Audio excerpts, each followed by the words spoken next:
movieweb.com.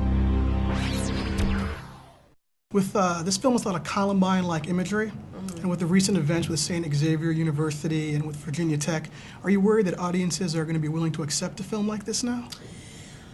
I mean, I think that one of our goals in making it, actually while we were filming it, there were these events taking place. It was the summer of 2 years ago, so we were very aware of being as respectful as we could to the people who had lost loved ones in those events.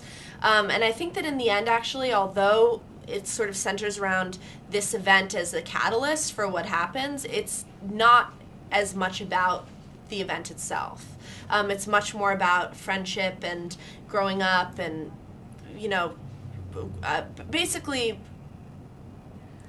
finding out the kind of person you are and the kind of person you want to be. So it's about themes that are outside of that. But I don't know. I mean, I know it will strike a chord with some people. It's not as violent, I think, as a lot of people would assume.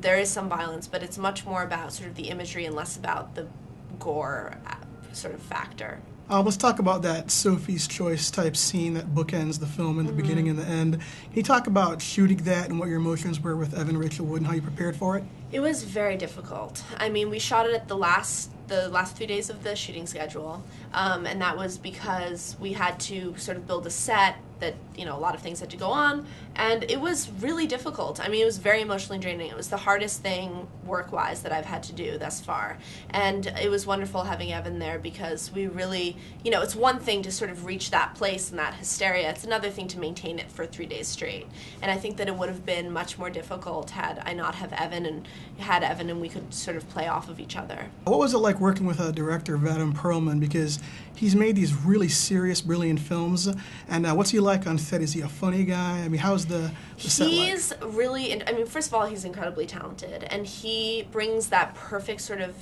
melancholy tone, I think, to the script that it was really on the page, but to bring that to life was this whole other task, and he did a fantastic job. I really liked working with him. I mean, he's a tough guy.